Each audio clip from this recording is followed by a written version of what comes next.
మహిమ కలుగుగాక. ఉదయకాలంలో తండ్రైనటువంటి దేవుని ఆరాధించడానికి పూరించినటువంటి మీ అందరికీ మన ప్రభువైనటువంటి యేసుక్రీస్తు వారి పరిశుద్ధమైన నామములో వందనాలు, శుభాలు తెలియజేస్తున్నాను. ప్రియులారా, గడిచినటువంటి వారంలో దేవుని ఎందుకు తెలుసుకోవాలి అనేటువంటి అంశం గురించి మనం ఆలోచన చేస్తూ వచ్చాం. దేవుణ్ణి ఎందుకు తెలుసుకోవాలి? ఈ వారము దేవుడు ఉన్నాడా, డస్ గాడ్ ఎగ్జిస్ట్ అనేటువంటి పదం, దేవుడు ఉన్నాడా అనేటువంటి విషయాన్ని మనం ధ్యానించబోతా ఉన్నాము.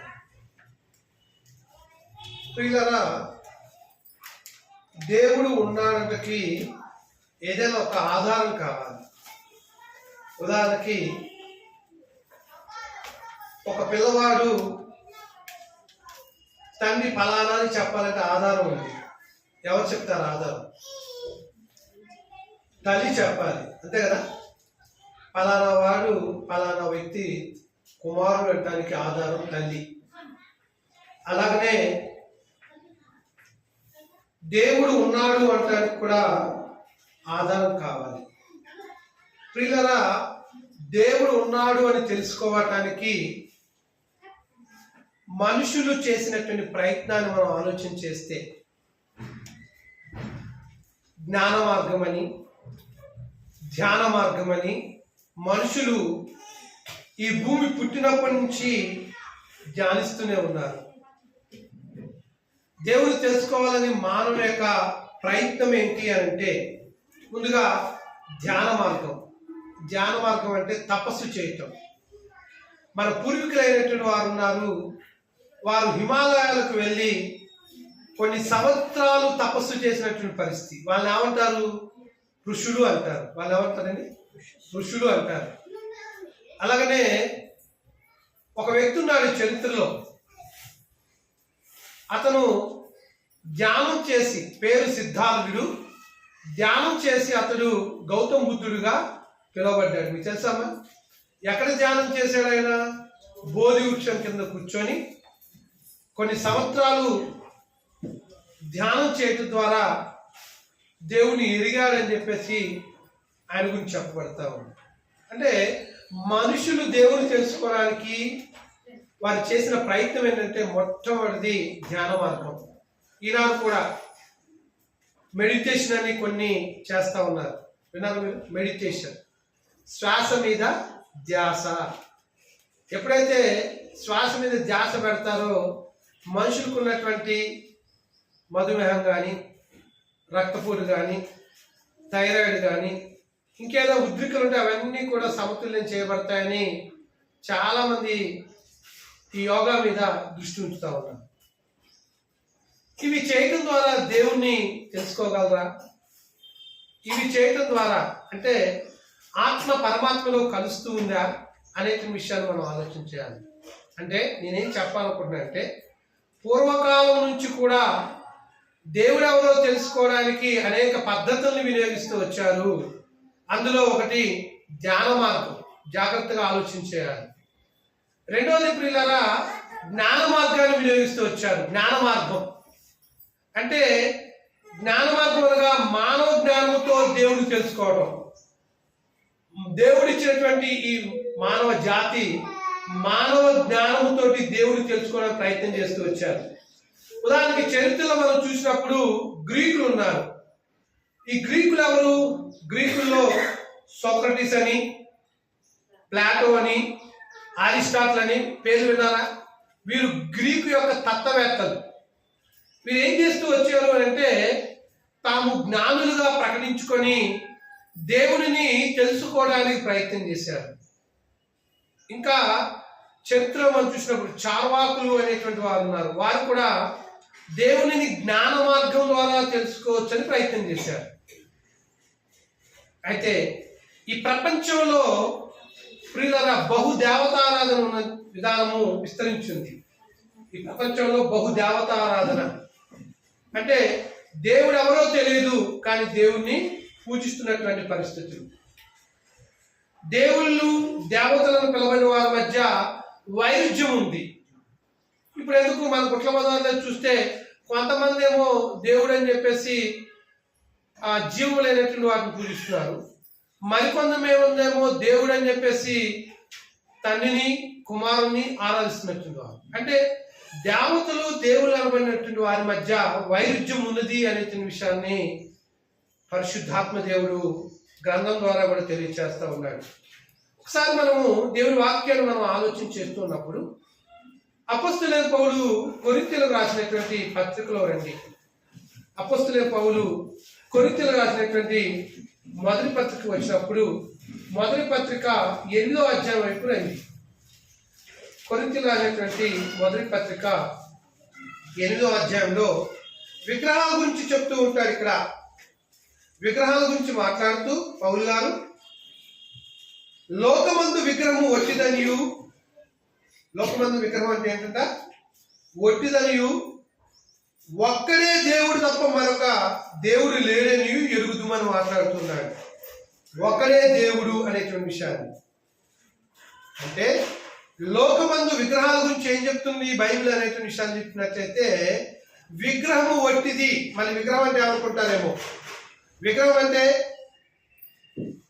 రాయితో మలిచినటువంటిది, లేకపోతే రాయిని చెక్కినటువంటిది, వెండితోనో బంగారంతోనో రూపంలో చేయబడినటువంటిది, లేకపోతే చెట్టు నుంచి ఒక మొద్దును తీసి మొద్దుతో చేసినటువంటి వాటిని విగ్రహాలు అని అంటారు. ఆ విగ్రహాలని మలవటం కోసం శిల్పకారుడు సుత్తితో ఎంతగానో కొడతా ఉంటాడు, అది అందమైన రూపం రావడం కోసం. నేను ఎందుకు విషయం చెప్తానంటే ఈ మధ్యకాలంలో నేను ట్రైన్లో మరి మంచిర్యాల వెళ్తున్నప్పుడు డ్యూటీ కొరకని ఒక ఇద్దరు యవనస్తులు నాతో పాటు ప్రయాణం చేస్తూ ఉన్నారు. వారు ఆంధ్ర నుంచి, అంటే రాజమండ్రి ప్రాంతం వాళ్ళు. మాటల సందర్భంలో తమ్ముడు మీరు ఎక్కడికి వెళ్తున్నారు ఏంటి అని అడిగినప్పుడు, సార్ మరి మేము మంచిర్యాల వస్తున్నాము అంటే ఏం పని మీద ఏంటి అన్నప్పుడు, అక్కడ మేము ఒక పెద్ద విగ్రహాన్ని చేయడానికి వస్తున్నాము, ఒక గుడి ప్రతిష్ఠించబోతా ఉంది, ఆ గుడిలో కావాల్సిన దేవుణ్ణి మేము చెక్కడానికి వస్తున్నాము అని అంటే వాళ్ళు అన్నారు.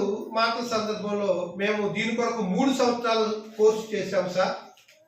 అంటే ఒక బొమ్మని, ఒక విగ్రహాన్ని ఎలా మలచాలో ఆ శాస్త్రంలో ఉంటుందని నేర్చుకున్నాము అని చెప్పేసి అన్నప్పుడు విగ్రహాన్ని చెక్కడానికి అంత దూరం వస్తూ ఉన్నారు. అంత మాత్రమే కాదు, ఆ విగ్రహం చేసినప్పుడు అది ఎంత ఇస్తారు పైసలు ఏంటన్నట్టు దాని సైజును బట్టి. ఒకవేళ పెద్ద విగ్రహం అనుకోండి 10 లక్షల పైన ఇస్తారండి.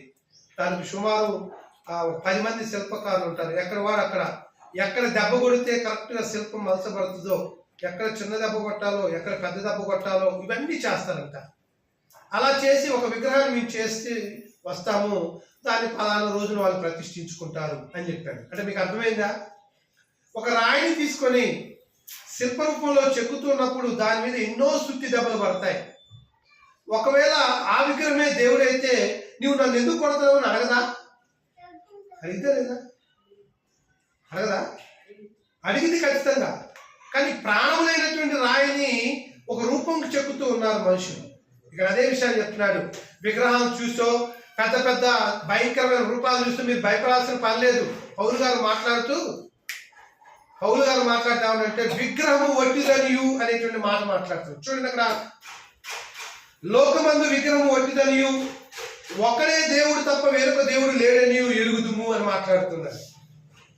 లోకమందు విగ్రహం ఏంటి? దాంట్లో ఏం లేదు, దాన్ని చూసి భయపడాల్సిన పని లేదు, అది ఒట్టిది. ఇంకా చిత్రకారుడు మాట్లాడుతూ 115వ కీర్తన వైపు ఒకసారి మనం బైబిల్ తిప్పుకుందాం. 115వ కీర్తన 1 నుంచి మనం చూసినప్పుడు చాలా అద్భుతమైనటువంటి మాటల్ని ఇక్కడ కీర్తనకారుడు తెలియజేస్తూ ఉంటాడు. విగ్రహాల గురించి మాట్లాడుతూ, మాకు కాదు యెహోవా, మాకు కాదు, నీ కృపా సత్యమును బట్టి నీ నామములకే మహిమ కలుగుగాక.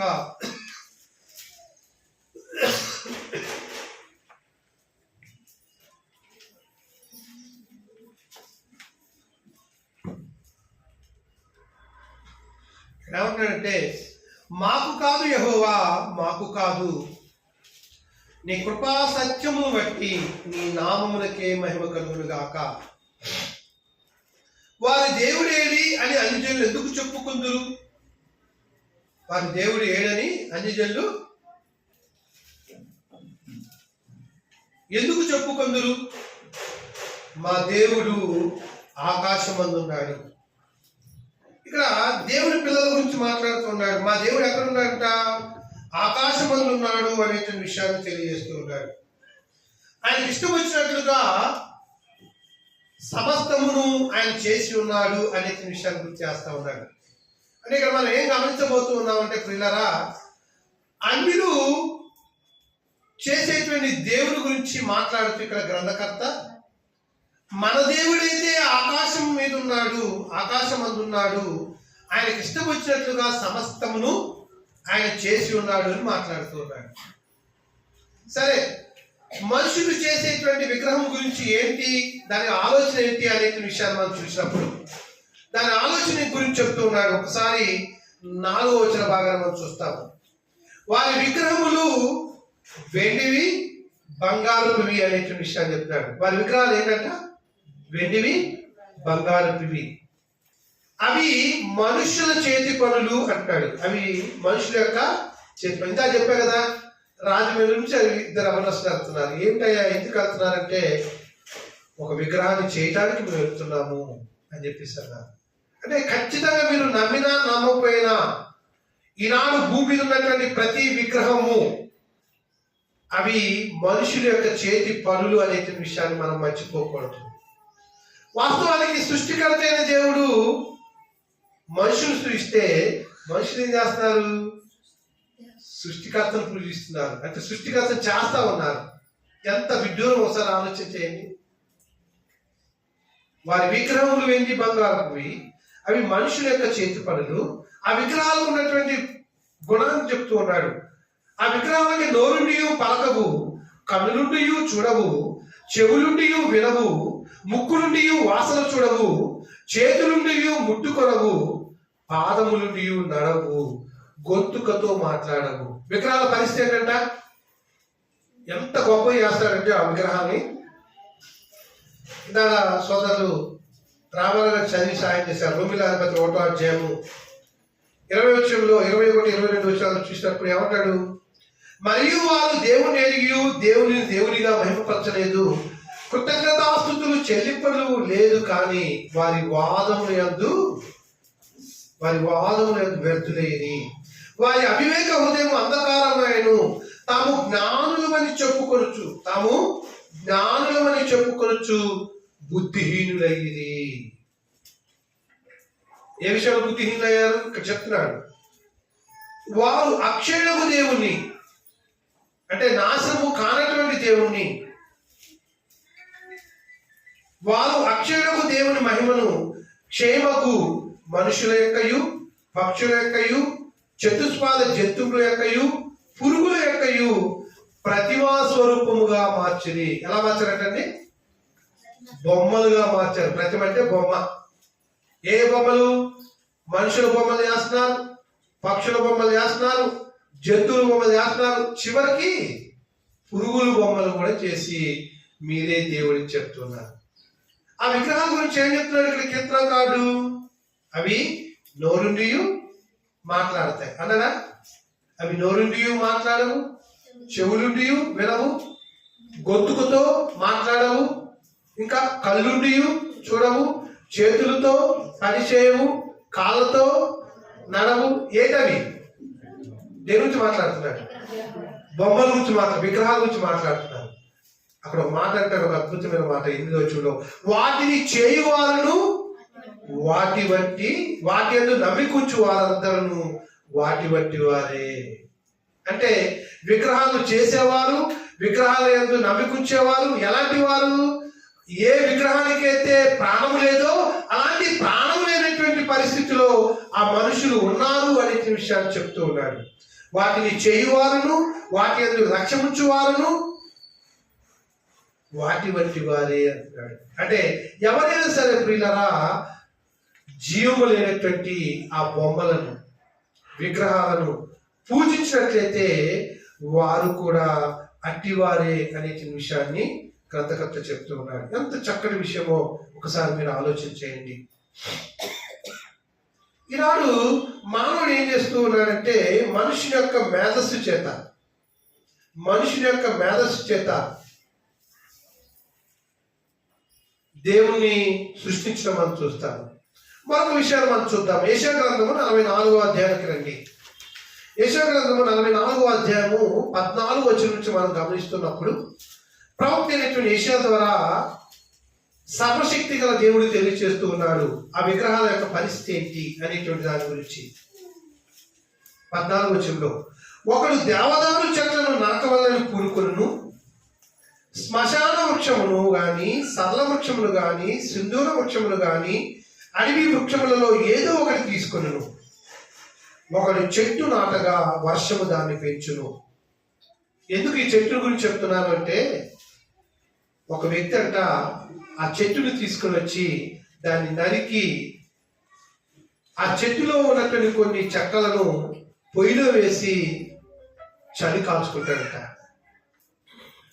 మరొక వ్యక్తి ఏమో ఆ పొయ్యి కట్టెలను ఉపయోగిస్తాడంట. నిప్పు రాజు పెట్టుకొని రొట్టె కాల్చుకొని తింటాడంట. అదే చెట్టులోంచి ఒక తుండుని తీసుకొని ఒక దేవతను చేసుకుంటాడంట.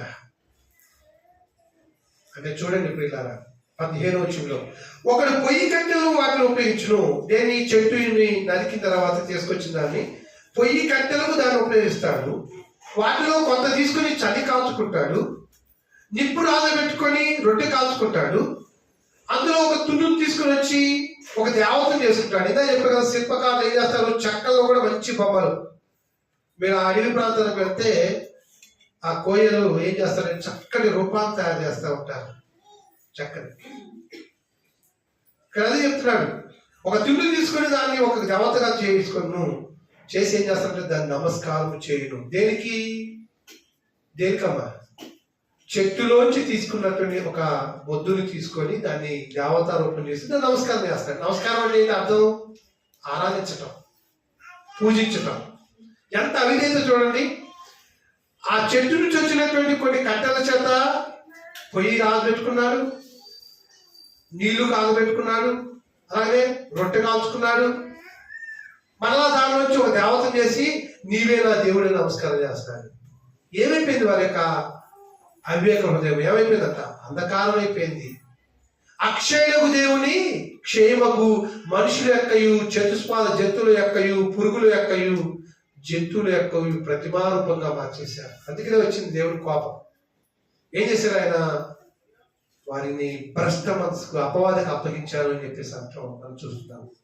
ఇక్కడ మనం చూసినప్పుడు ఇంకా 16వ వచనంలో, అగ్నితో సగం కాల్చి ఉన్నాడు, కొదవ సగముతో మాంసం వండి భక్షించి ఉన్నాడు, తిని తృప్తి పొందగా చలి కాచుకొనుచు, ఆహా చలి కాచుకొట్టిని వెచ్చగా ఉన్నది అని అనుకొంచున్నాడు. అంటే ఆ చెట్టుని ద్వారా తీసుకున్నటువంటి ఆ కట్టె మొక్క ద్వారా చెప్తున్నాడు, ఆహా చలి కాచుకొట్టిని వెచ్చగా ఉన్నది అని అనుకొంచున్నాడు. దానిలో మిగిలిన భాగముతో తనకు దేవతగా ఉన్న విగ్రహం చేసుకును, దాని యొక్క సాగిలపరచు, నమస్కారము చేయొచ్చు, నీవే నా దేవుడు నన్ను రక్షించుమని ప్రార్థిస్తాడు. ఏమండి?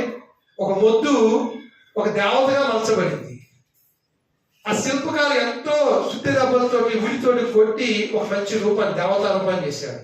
అందులో ఉన్నటువంటి చిన్న చిన్న చెక్కలు ఉన్నాయి కదా, వాటితో ఏం చేశాడు? చలి కాచుకున్నాడు, రొట్టె వండుకొని తిన్నాడు. ఏమండి? ఇంకా ఉన్నాడు, మంచిగా మాంసం వండుకొని భక్షించాడంట, తిన్నాడంట. ఇంత చేసి మరలా ఏం చేస్తున్నాడు? ఆ చెక్కతో చేసినటువంటి ఆ ప్రతిమను నీవే దేవుడు అని సాగిలపడుతున్నాడు. నీవే నా దేవుడుని రక్షించమని ప్రార్థిస్తున్నాడు. రక్షిస్తుందా? ఒకసారి ఆలోచించేయాలి. జీవము లేనటువంటి ఒక రాయినో, ఒక వెండినో, బంగారాన్నో, మట్టినో దేవతా రూపాలుగా చేస్తూ నీవే దేవుడిని పూజిస్తున్నటువంటి ఆ మనిషి యొక్క అవిధేయతను బట్టి దేవుడు బాధపడుతూ ఉన్నాడు. వాస్తవంగా జ్ఞానంతో దేవుని చూడటం సాధ్యమా? ఈ మానవ జ్ఞానంతో దేవుని అనంతుడైన దేవుడు, ఆ దేవుడు ఎవరంట? తిమోతి రాసిన మొదటి పత్రిక 6వ అధ్యాయం 16వ వచనం చూస్తే, వశింపరాని తేజస్సులో ఆయనే అమరత్వం కలిగి జీవిస్తూ ఉన్నాడట. 6:16 మొదటి తిమోతి పత్రికలో, వసింపరాని తేజస్సులో ఆయన మాత్రమే అమరత్వం కలిగి జీవించేటువంటి ఆ దేవునిని మానవుడు రాయిగానో వెండిగానో బంగారంగానో మట్టిగానో మలుస్తూ ఆ మహోన్నతులైన దేవుని చేయటము ఎంతవరకు అని అంటాడు. జ్ఞానముతో దేవుని చూడటం అసాధ్యము. ఎందుకనగా మనుషుల జ్ఞానము పరిమితమైంది. They have the limit of knowledge, have the human beings. మనుషులకు ఉన్నటువంటి జ్ఞానము పరిమితమైనటువంటి ప్రియులారా, ఆ పరిమితమైనటువంటి జ్ఞానంతో అపరిమితమైనటువంటి దేవుణ్ణి, అదృశ్యుడైన దేవుణ్ణి మానవ నేత్రాలతో చూడలేము. అందుకని అంటాడు, మనిషికి కంటికి కనబడేదే దేవుడిని భావిస్తున్నాడు. ఒక ఆయన ఇట్లా అంటాడు, ఇందుగలను అందులేడని సందేహం అనదు, ఎందెందు వెతికిన అందంగా ఉంటాడు అని చెప్పేసి ఒక కావ్యం రాశాడు. దేవుడు అనేవాడు చెట్టులోనో లేకపోతే రాయిలోనో లేకపోతే పుట్టలోనో ఉండడు.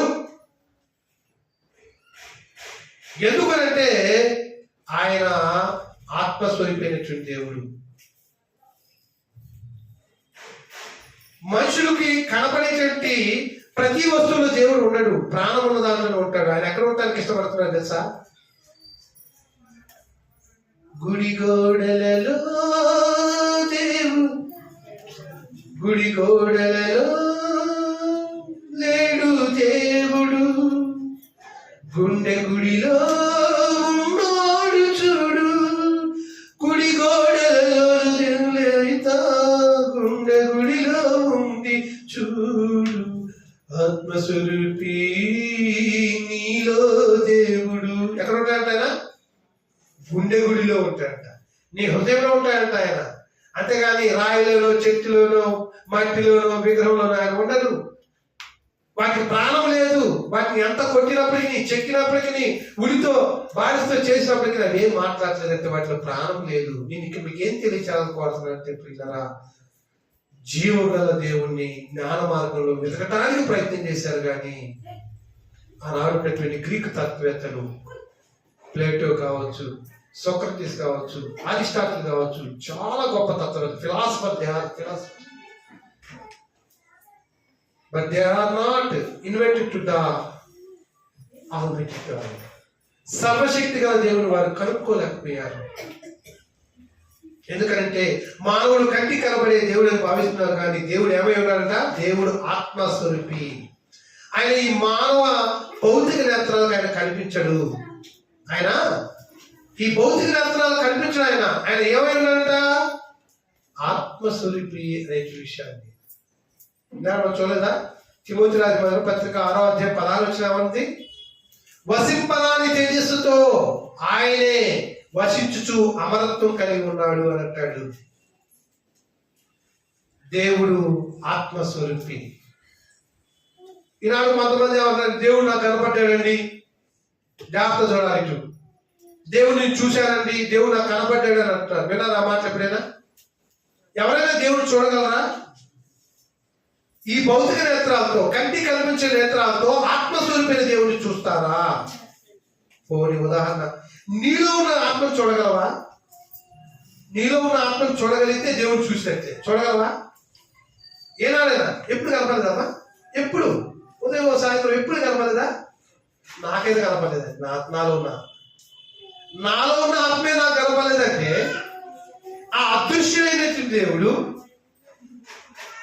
కంటికి కనిపించాడని చెప్తున్నారంటే ఏం చేస్తున్నారు? అబద్ధికులు వారు. అబద్ధికులు. నేను చెప్పే మాట కాదు. రండి యోహాను సువార్త 5వ అధ్యాయం వెళ్తాము. యోహాను సువార్త 5వ అధ్యాయము 37వ భాగాన్ని మనం చూసినట్లయితే, యోహాను సువార్త 5వ అధ్యాయము,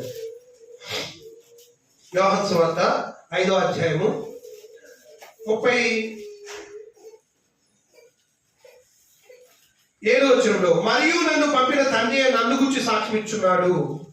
మీరు ఏ కాలమందైనను ఆయన స్వరము వినలేదు, ఆయన స్వరూపము చూడలేదు. ఎవరి నుంచి తెలియజేస్తున్నాడు? యేసుక్రీస్తు. ఎవరి గురించి అండి? నేను దేవుని గురించి చెప్తున్నాడు. ఏ కాలమందైనను, మరియు నన్ను పంపిన తండ్రి నన్ను గురించి సాక్ష్యం ఇచ్చున్నాడు. మీరు ఏ కాలమందైనను ఆయన స్వరము వినలేదు, ఆయన స్వరూపము చూడలేదు. ఎవరు చెప్పేది మాట? ఎవరమ్మా? యేసుక్రీస్తురా చెప్పేది? మరి యేసుక్రీస్తు చెప్తుంటే ఆయన అబద్ధికుడా? ఎప్పుడైనా యేసుక్రీస్తు వారు అబద్ధాలన్నట్టుగా గ్రంథం చెప్తుందా?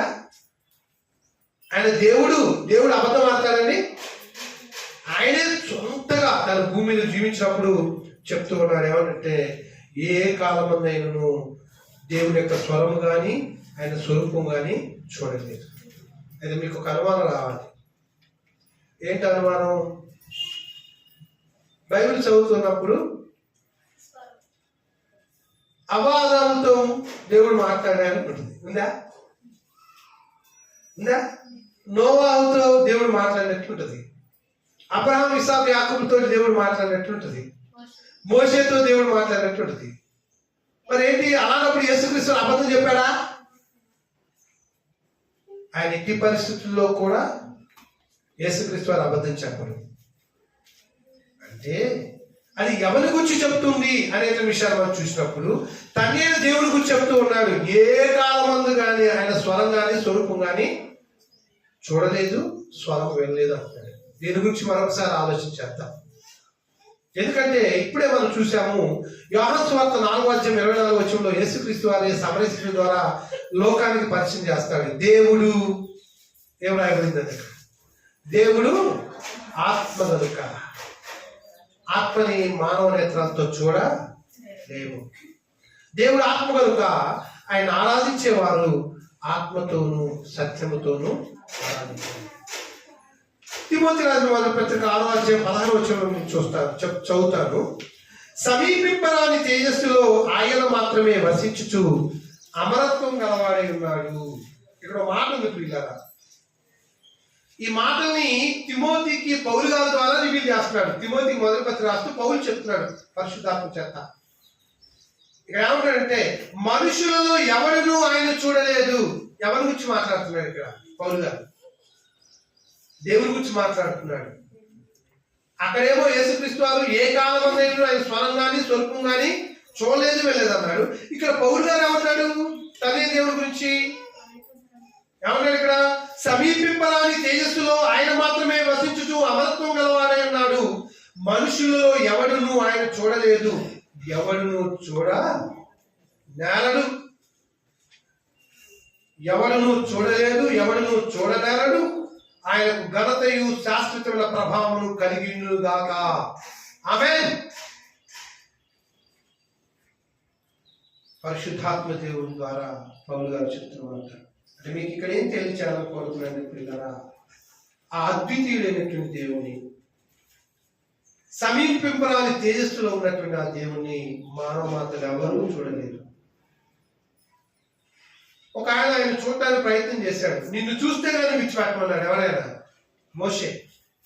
మోషే దేవుని చూడాలని పట్టుబట్టాడు.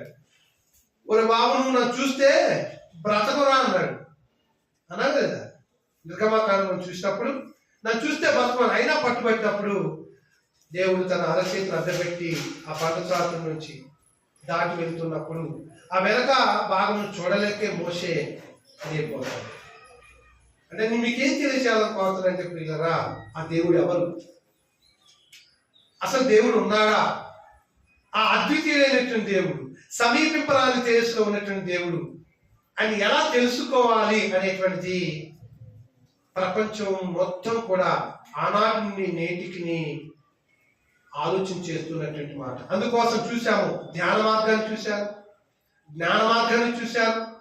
భూమి మీద దేవతలు దేవుళ్ళు నిలబడిన వారు అనేక మంది ఉన్నప్పటికీ కొరింథీయుల మొదటి పత్రిక 8:6-7 ఏమంటాడు? మనకు ఒకడే దేవుడు ఉన్నాడు, ఆయన పరలోకమందు ఉన్నాడు అంటాడు.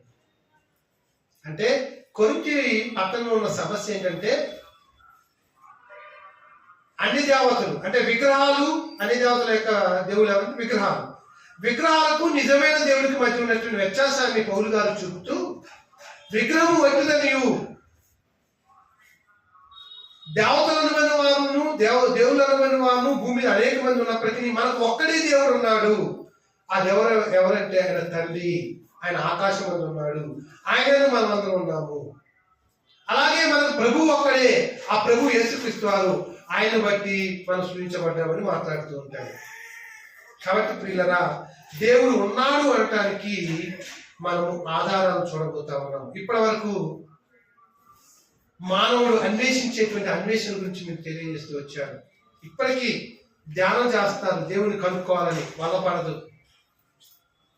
జ్ఞాన మార్గంతో వెళ్తున్నారు గ్రీకులాగా. మనకి బైబిల్లో ఎథెన్స్ పట్టణస్తులు తెలుసు కదా, వాళ్ళు బహుజ్ఞానులు. వాళ్ళు అలాంటి వాళ్ళే ఏం చేశారు, వారు సేవించేటువంటి దేవుడు అసలైన వాడు ఉన్నాడో కాదని అనేక బలిపీఠాలు కట్టారు. ఏకంగా బలిపీఠం మీద అయితే తెలియని వాడిని దేవుడికి రాశారు. ఒకవేళ వాళ్ళు సేవించే దేవుళ్ళు, వాళ్ళు సేవించే దేవుడు లేకపోతే ఆయన తెలియని దేవుడు అని పెట్టి బలిపీఠం కట్టి ప్రార్థన చేస్తూ వచ్చారు.